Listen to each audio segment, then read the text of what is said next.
இயேசு கிறிஸ்துவின் நாமத்தில் அன்பின் வாழ்த்துக்கள். இன்றைக்கு நாம் தியானிக்க போகிற தலைப்பு சமாதானம் என்பது அமைதியான இருதயம். வசனம் யோவான் 14:27. சமாதானத்தை உங்களுக்கு வைத்து போகிறேன், என்னுடைய சமாதானத்தையே உங்களுக்கு கொடுக்கிறேன். உலகம் கொடுக்கிற பிரகாரம் நான் உங்களுக்கு கொடுக்கிறதில்லை. உங்கள் இருதயம் கலங்காமலும் பயப்படாமலும் இருப்பதாக. இந்த வசனத்தில் இயேசு கிறிஸ்து நமக்காக ஒரு அருமையான வாக்குறுதி செய்கிறார்ப்பாங்க. அதுதான் சமாதானம், பீஸ். உலகம் கொடுக்கக்கூடிய சமாதானம் என்பது வெளிப்புற சூழ்நிலைகளை பொறுத்தது. பணம் இருந்தால் சமாதானம் இருக்கும், சம்பளம் வந்தால் எப்படி இருக்கும், சமாதானம் இருக்கும். பிறர் நம் சொல்லை கேட்டால் சமாதானம். இப்படி தான் உலகம் தருகிறது பாருங்கள். நம்ம பேச்சு கேட்டால் உடனே நம்மளுக்கு என்ன உள்ளத்தில் என்ன விழும், சமாதானம் இருக்கும். ஆனால் இயேசு தரும் சமாதானம் அப்படி இல்லை. அது உள் அமைதி, இன்னர் பீஸ். அது கடின நேரங்களில் கூட மனம் நிலைத்திருக்க செய்யும் பாருங்கள். அப்போ இங்கே 2 முக்கியமான அறிவுறுத்தல்கள் இருக்கின்ற. அது என்னென்னா, நம் எதிர்காலத்தை பற்றி பயப்பட தேவையில்லை. இயேசு கிறிஸ்து நமக்கு முன்பாக நடக்கிறார், நம்மோடு இருக்கிறார். எந்த எதிர்பாராத சூழ்நிலையிலும் அவர் நம்மோடு இருக்கிறார் என்பதால் நாம் உறுதியுடன் இருக்கலாம் பாருங்கள். வாழ்க்கையில் எந்த பிரச்சனையும் இருக்கக்கூடாது, சரீரத்தில் பலவீனமே வரக்கூடாது, போராட்டமே இருக்கக்கூடாது, கடன் தொல்லை இருக்கக்கூடாது. இப்படிலாம் நம்ம நினச்சாதான் அந்த சமாதானம் நம்ம நினைத்து கொண்டு இருக்கிறோம் இல்லையா?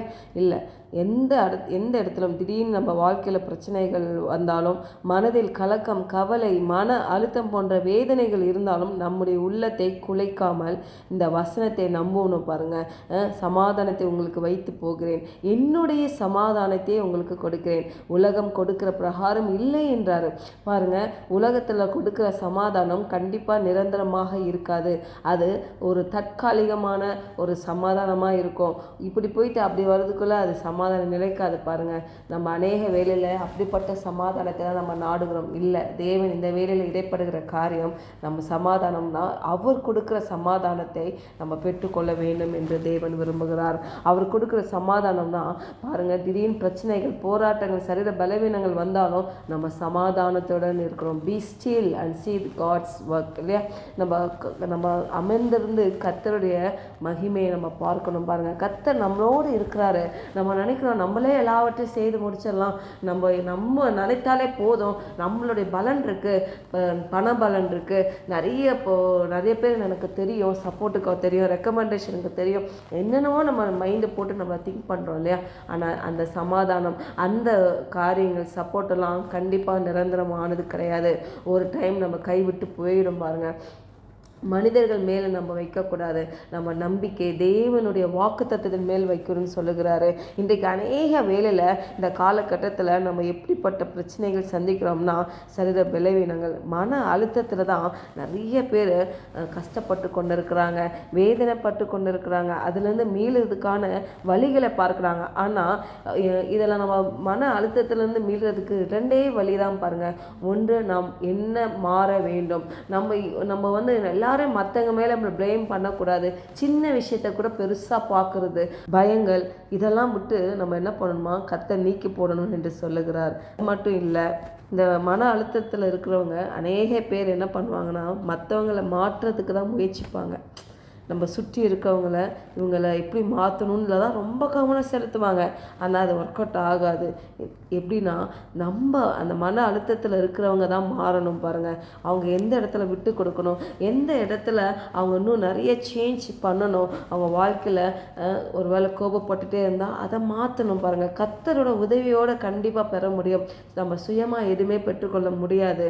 எந்த பலவீனமோ சரி, கர்த்தர்கிட்ட மன துறந்து கேட்கணும் பாருங்கள். ஆண்டவரே, எனக்கு இந்த பிரச்சனை இருக்குப்பா, இது என்னை மன அழுத்தத்துக்குள்ளாக கொண்டு போகுது, எனக்கு உதவி செய்யுங்க. ஒருவேளை என்ன காரியத்தினால இந்த மன அழுத்தம் எனக்கு தெரியலப்பா, ஆனால் இப்படியாக நான் டிப்ரெஸ்ஸாக இருக்கேன், ஆன்சைட்டியாக இருக்கிறேன், ஆண்டவரே எனக்கு உதவி செய்யுங்க, என்னை விட்டு கொடுக்குறேன்ப்பா, எதனால் இது வருது என்று நம்ம கேட்டால் கர்த்தர் நிச்சயமாக நம்மளுக்கு யாரை கொண்டாலும் நம்மளுக்கு உணர்த்துவார் பாருங்க.